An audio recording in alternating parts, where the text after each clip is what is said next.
Hello, my name is Liene and welcome back to my channel. Let's talk about the books I've read in January. I'm not having the best day, though it's still morning, but videos need to be filmed, so I'm doing this. That was my cat. Okay. So, let's talk about the books I read in January. January was a quite successful reading month for me. I read 8 books and most of them I enjoyed. There was one surprise in this pile, not in a good way. Let's just get through them one by one, in the order I read them.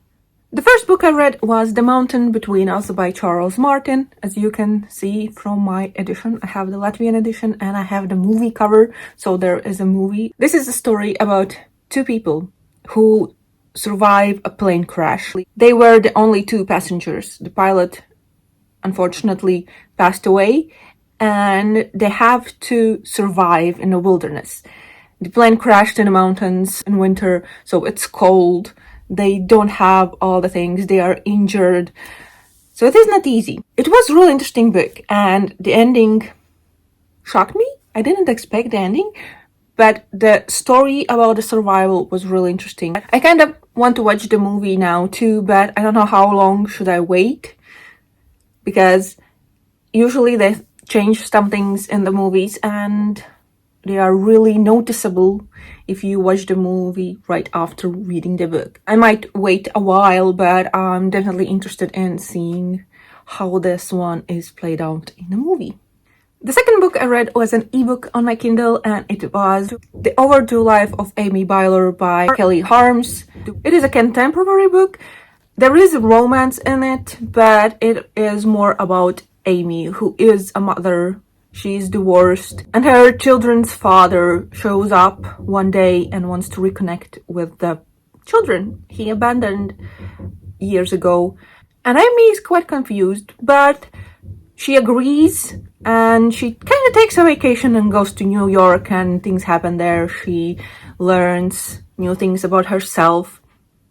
So it was really interesting and a quick read. I enjoyed it. It wasn't anything spectacular, but it was an okay read. I don't have any complaints about it. So, yep, that's it. The next I read was Everlast by Sarah Holland. This book has been on my TBRs for a really, really long time. But finally, I read it. And I enjoyed it more than I expected. So, in this world, years ago, alchemists found a way how you can live longer. They bound time from people's bloods to money, and you can drink special things that the money is melted in, if I remember correctly, so you get more time added to your life.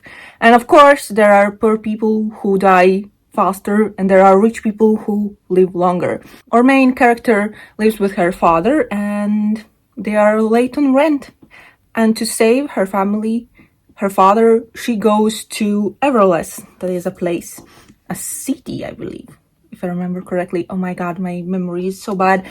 But she goes there to work. But there are a lot of secrets her father has been hiding from her, and that is one trope that I don't really like, when you kind of hide important information from your family, from your children especially, to kind of protect them, but at the same time it kind of makes the kids do stupid things because you haven't explained why you don't want them to do something. So things don't go that well. By the end, of course, we find out what is up with the main character, Jules, and it was really interesting. I don't know if I'm gonna read the sequel because I don't own it, but I'm definitely interested in seeing how the story ends. Next, the most disappointing read of the year. I kind of want to already say that because I don't know if any book will disappoint me more than this one. And it is Sapnis par viņu un mūziklu by Mary Elzbieta Kalniņa. This is a romance book by Latvian author. I would translate the title as Dream About Him and the Musical. So it is about an 18-year-old girl who goes to Paris to try out for a role in a musical Tristan and Isolde. Why? I don't know the English titles for these things, but I don't know where to start. The story, I could accept the story, but the characters, all of them, were so annoying. The main character, okay, it's kind of acceptable maybe for her because she's young, she's only 18. She just goes and tries to follow her dream that is questionable, but whatever. But the adult characters in this one, I just couldn't. I don't know, just everything gave me the wrong vibes, especially the romance between the main character and her boss. They have a romance and it was disgusting. Sorry, but it was really disgusting. There were some very disgusting things said and done that I just can't. One of those things where the Julian, that's the director of the thing, he talks about his first wife, about his first kind of love, and how he talks about her. It had some really bad vibes because he is older than her, not by a lot of years, but when they first met, she was 15, and he talks about her that she has a face, still has a face like a baby. She looks very young, but he wants more than just a friendship. So you want more than just a friendship from a kid? From someone who looks like a kid? And is 15. Basically, she still is a kid. It gives such wrong vibes. And the other thing that I really, really disliked is the first time they have sex. It's first time for the main character, Laura, and she tells him that it hurts. And he says, I know, that's how it should be. And he doesn't stop. Nothing stops. He doesn't do anything. He just continues. She just told him that it's hurting. No, I don't like this. I didn't like it. I found it disgusting. Sorry, but it is disgusting. He's a disgusting man, and how he can be a love interest, I don't know. I don't know what I expected from this book, but I didn't expect to be this disappointed and kind of grossed out about the story. I'm glad I took the book from the library, so it is not mine. I didn't spend any money on this, but no. Okay, the rant is over. I'm sad kind of that I didn't like this book because I was interested in this author's second book. Maybe I should have picked that one up instead of starting with the first one just to check out how she writes. But yeah, not sure if I ever will pick up her second book. If it's anything like this one, like the character kind of thing wise, I don't know. No, it's not a thing for me. Then I finished the series. I read the last book in Dartmouth series, Hero Rising by Shane Haggerty. It is a really interesting middle grade series. Main character is 13. It is set in a world where the main character, Finn, is living in a town, which is the last town where portals to another world opens, and his family is the last one. He's the last one in training to be the legend hunter. They are the people who protect the town from the legends, the creatures who come through the portals. A lot of things happen during the series, but since this is the last one, I don't know, there's not much that I can say. It is an interesting series. I really enjoyed all the books, and I'm happy that I finally have finished some series. It is always so satisfying to finish series. So yeah.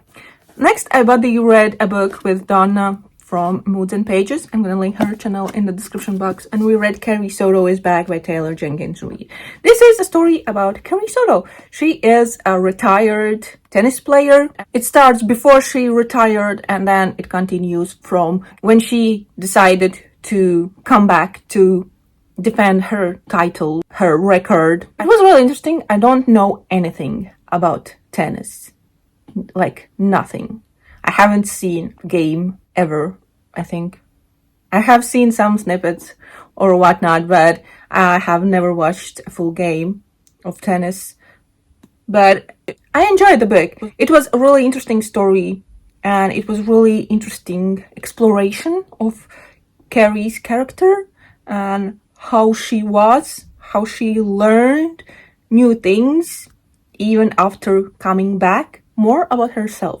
It was a really interesting read, though it is not my favorite Taylor Jenkins Reid book, but it was really good. Next one is Her Majesty's Royal Coven by Juno Dawson. This is a story about witches. There is kind of a secret coven because regular people don't know about them, but the government does, and they kind of collaborate if there is some supernatural or some weird things happening where you have a need for witches to help.